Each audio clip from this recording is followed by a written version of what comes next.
시장과 미국 증시 종목에 대한 이 정확한 판단에 한 걸음 더 다가보는 마켓맨, 저는 신한투자증권 최진석입니다. 오늘도 세 가지 헤드라인과 함께 한번 시장과 관련해서 탐구할 내용 살펴보도록 하겠습니다. 첫 번째 헤드라인부터 한번 확인을 해보시죠. 미국 증시가 3월 이후에 최고 주간을 기록을 했다라는 이런 헤드라인을 한번 준비를 해봤습니다. 앞서서 확인을 좀 해보셨듯이 지난주 금요일에 미국 증시는 조금 쉬어가는 움직임이 나왔습니다. 하지만 이제 주간적으로는 좀 호조세를 이어가면서 결국은 이 우호적인 구간이 이어졌다라고 말씀을 드릴 수가 있을 것 같은데요. 3대 지수의 흐름을 한번 보면요. S&P 500 지수가 지난주에 2.6% 상승을 했습니다. 그러면서 지난 3월 말 이후에 최고의 주간 성적을 기록을 했고요. 참고로 또 이 목요일까지 6거래 연속으로 또 상승을 했습니다. 그러면서 역시 2021년 11월 이후에 최장 기간으로 상승을 하는, 금요일에 잠깐 끊기긴 했지만은 이렇게 굉장히 긴 기간 동안 랠리가 이어졌다라고 볼 수가 있겠습니다. S&P 500 지수뿐만이 아니고요. 나스닥 지수도 지난주에 3.2%나 상승을 했습니다. 그러면서 역시 3월 중순 이후에 최고의 주간 성적을 기록을 했다라고 정리를 해볼 수가 있을 것 같네요. 지난주의 랠리는 특히 잠재적인 악재가 시장을 계속해서 짓눌렀음에도 불구하고 이어졌기 때문에 더욱더 좀 눈길을 끈다라고도 볼 수가 있을 것 같은데요. 저희가 이제 지난주에 FOMC도 겪었죠. 그러면서 금리 인상에 대한 전망이 그래도 좀 급진적으로 바뀌고 있는 그런 상황입니다. 참고적으로 7월 달에 금리가 추가적으로 인상될 것이다라고 보고 있는 확률이 선물 시장에서 약 한 72% 정도로 굉장히 높게 전개가 되고 있고요. 여기에 더해서 시장과 연준 간의 시각차도 여전하다. 이런 부분도 결국은 이 괴리가 시장의 잠재적인 악재가 될 수가 있다라는 목소리도 꾸준히 나오고 있는 상황입니다. 여기에 한 가지 더해서 채권의 흐름도 뭐 나쁘지는 않습니다. 금리가 좀 안정화되면서 채권에 대한 투자 또 열기도 식지 않고 있는 그런 상황. 즉, 채권이 투자에 대한 역할을 하고 있음에도 불구하고 증시가 강세를 지속하는 것이 좀 눈길을 끄는 대목이다라고 파이낸셜 타임즈 기사에서는 좀 분석을 또 하고 있었는데요. 여기에 또 한 가지 더해서 이 지난주에 유럽중앙은행 ECB가 지난 2001년 이후에 최고 수준까지 0.25%포인트 기준금리를 더욱더 올리면서 이렇게 높은 금리 구간까지 진입을 했음에도 불구하고 이런 잠재적인 악재에도 불구하고 우호적인 심리가 계속해서 작용을 하면서 미국 증시의 랠리는 이어졌다라고 정리를 해볼 수가 있을 것 같습니다. 네, 이 이슈와 관련해서 저희가 어떤 부분을 좀 더 탐구를 해봐야 되는지 이 헤드라인을 한번 또 뽑아봤습니다. 추가 금리 인상도 이제 견딘다는 얘기일까요? 진짜 시장 악재가 무엇일지 이 대목에서 체크해야 하는 그런 항목에 대해서 한번 알아보도록 하겠습니다. 참고로 이제 BOA의 마이클 하트널, 굉장히 좀 배열론자라고 시장에서 많이 일컬어지고 있죠. 이분 같은 경우에는 최근에 이 시장의 움직임을 보고도 큰 붕괴 전에 나타나는 랠리에 불과하다라고 얘기를 하고 있습니다. 그러면서 S&P 500 지수가 조금은 추가로 상승을 할 수는 있을 것이다. 뭐 추가 업사이드가 약 한 150포인트 정도라고 점치고 있는 그런 상황인데요. 하지만은 반면에 하방은 300포인트 정도까지 열려 있다라고 얘기를 하고 있는 이 전문가의 얘기가 되겠습니다. 그러면서 올해 3월까지 S&P 500 지수가 3,800까지 떨어질 것으로 자신은 예상을 했었다라고 얘기를 하면서 틀렸다라고는 인정을 하고 있습니다. 하지만은 AI 기반 기술주의 랠리를 예상치 못했다. 이렇게 얘기를 하고 있는 만큼 결국은 저희가 이 대목에서 다시 한번 좀 생각해봐야 할 잠재적인 악재, 기술주에 대한 시장의 좀 과도한 의존도라고 다시 한번 좀 강조를 드릴 수가 있을 것 같습니다. 일부 빅테크들의 상승세 외에는 올해 증시에서 뭐 볼 것이 없다, 이런 또 분석도 최근에 많이 나오고 있는 그런 상황인데요. 여기에 더해서 S&P 500 지수의 IT 섹터가 사상 최고치를 기록하고 있다는 또 지표도 나오고 있는 상황입니다. 그러다 보니까 닷컴 버블의 붕괴를 좀 상기시킨다라는 또 경고의 목소리도 나오고 있는 상황인데요. 이런 부분을 저희가 좀 체크를 해봐야 될 것 같고요. 여기에 더해서 시티그룹에서 또 이런 분석을 주말간에 좀 내놓았습니다. 빅테크발 주가 랠리가 편중되는 문제는 저희가 큰 문제로 생각할 필요가 없다. 하지만은 이익 성장이 그 섹터 아니면 일부 기업에만 편중되는 것은 문제라고 얘기를 하고 있습니다. 뭐 어떤 얘기냐면은 지금까지는 AI가 결국은 실적을 이들 기업에 아니면은 섹터에서 좀 견인을 해줄 것이라는 기대감에 밸류에이션이 먼저 확장되는 그런 모습이 나왔죠. 근데 이 성장마저도 이들 이 섹터나 일부 기업에 집중이 된다고 한다면은, 그러니까 온기가 시장 전체로 퍼져나가는 것이 너무나도 늦어진다고 한다면은 시장에서 전체적인 스팀이 꺼질 수도 있다. 이런 경고의 목소리도 체크하면서 시장에 대응하시면 좋을 것 같습니다. 네, 다음 헤드라인 한번 확인해 보도록 하겠습니다. 소비 심리는 업, 기대 인플레이션은 다운, 시장에서 좀 반길 만한 그런 지표가 나는데요. 어떤 부분을 챙겨야 하는지 한번 살펴보도록 하겠습니다. 증시에 대한 앞으로의 또 전망을 밝힐 수가 있는 지표가 지난주 금요일에 또 발표가 됐는데요. 미국 미시간대 조사 결과 소비 심리는 올라간 반면에 기대 인플레이션은 좀 내려오면서 시장에 반길 만한 지표가 나왔습니다. 6월 달에 소비 심리 지수가 63.9를 기록을 했는데요. 컨센서스가 60.2에 불과했기 때문에 예상치를 큰 폭으로 웃도는 굉장히 우호적인 지표가 나왔다고 볼 수가 있겠고요. 그리고 세부적으로 좀 따져보더라도 현재와 단기 전망 지수 모두 다 큰 폭으로 전달에 비해서 개선이 되면서 역시 매크로와 관련한 좋은 소식이 나왔다고 볼 수가 있겠습니다. 미시간대 측의 분석을 한번 인용을 해보자면요.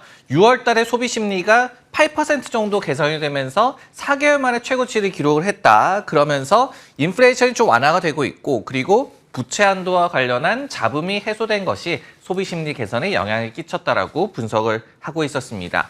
인플레이션은 좀 다운이 됐다라고 말씀을 드렸는데요. 1년 기대 인플레이션율이 3.3%에 그쳤습니다. 그러면서 5월 달에 4.2% 대비해서 좀 급감하는 그런 모습이 나왔고, 지난 2021년 3월 이후에 또 최저치를 기록을 하기도 했습니다. 참고로 5년 기대 인플레이션율은 그대로 유지가 되는 그런 움직임이 나왔습니다.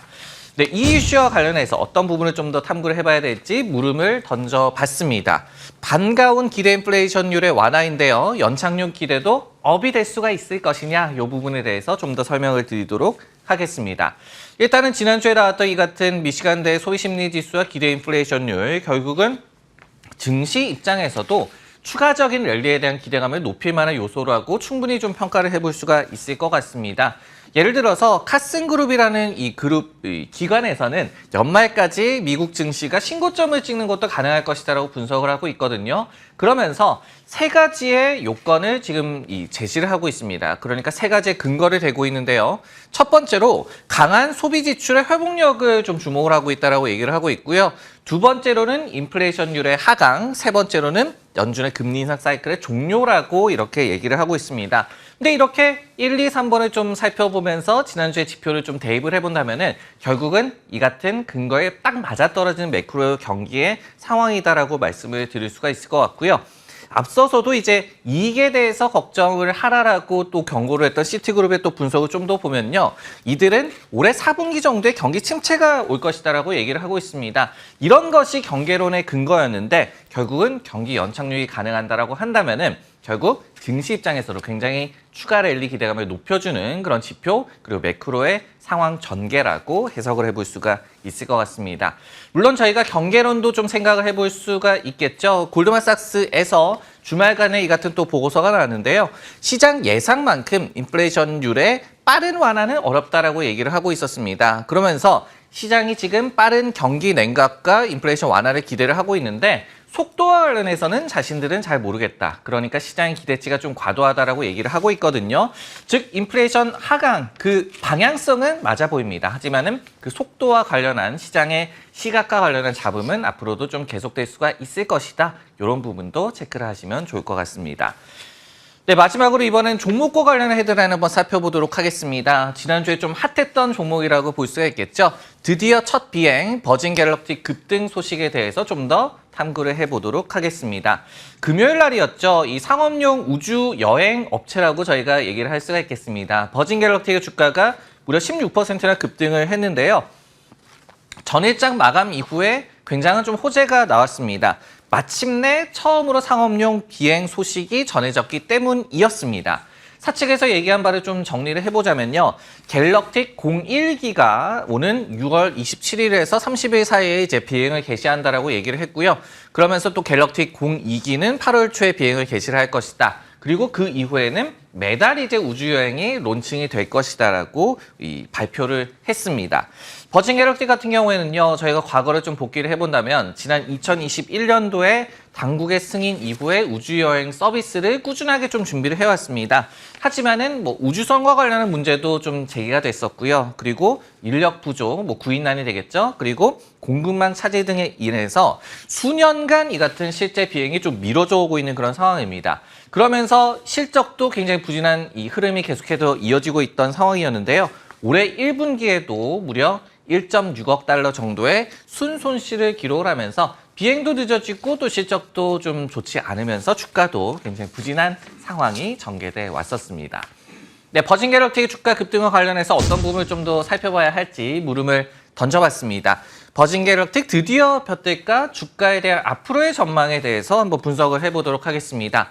물론 이제 첫 삽을 뜨게 된 것은 굉장히 긍정적이라고 볼 수가 있겠죠. 하지만은 주가를 지속해서 좀 회복하기 위한 그런 과제도 좀 산재가 돼 있다. 이렇게 또 분석을 할 수밖에 없을 것 같은데요. 가장 큰 문제는 뭐니 해도 이제 비행은 시작이 되는데 어떻게 이 기업이 돈을 벌 것이냐, 여기로 좀 쏠리고 있을 것 같습니다. 예를 들어서 이 우주 여행에 대한 티켓 가격이 많이 올랐어요. 초기에는 20만 달러 정도였던 것이 지금은 45만 달러 정도까지 상승을 해 있는 그런 상황입니다. 그러다 보니까 뭐 셀럽들은 뭐 우주여행을 많이 갈 수는 있겠죠. 하지만은 우주여행을 이렇게 비싼 가격에 많이 갈 만한 그런 일반인들의 수요가 충분히 뒷받침을 해줄 것이냐, 이런 문제가 있을 것 같고요. 그리고 이 우주여행이 과연 안전한 것이냐, 이런 안전성에 대한 의구심까지 결국은 수요의 증가를 좀 막는 요인이다라고 볼 수가 있을 것 같습니다. 실제적으로 좀 수치를 좀 분석을 해봤더니요, 매주 6명씩 비행을 하고 그리고 세전이익, 에비타 마진이 20% 정도가 찍힐 것이다라고 얘기를 하더라도 수입이 한 3천만 달러 정도씩 발생할 것으로 예상이 되고 있습니다. 근데 이거를 현재 주가에 대비를 해보더라도 밸류에이션이 한 40배 정도에 달한다라는 또 이 데이터가 나와 있거든요. 그러다 보니까 앞으로 좀 더 실적으로 그리고 수익성으로 증명해야 할 과제들이 많이 남아있다라고 보여지고 있는 그런 상황입니다. 앞서서 뱅크 오브 아메리카에서도 이렇게 분석을 했어요. 지금 마더크래프트, 그러니까 모선 한 대로 운영을 하는 것이 심각한 운영 리스크가 될 수가 있을 것이다라고 얘기를 하고 있고요. 반면에 모건 스탠리 같은 경우에는 또 뭐 조금은 기대감을 내비치고는 있습니다. 첫 비행이 신뢰 회복하는 그런 계기가 될 것이다. 그러니까 이제 첫 걸음을 뗐기 때문에 앞으로 수익성 개선에 대한 또 청사진을 제시를 하는 것이 이 기업 그리고 주가의 과제가 될 것으로 전망이 되고 있습니다. 마켓맨 오늘 준비한 내용은 여기까지고요. 저는 다음 시간에 다시 돌아오도록 하겠습니다.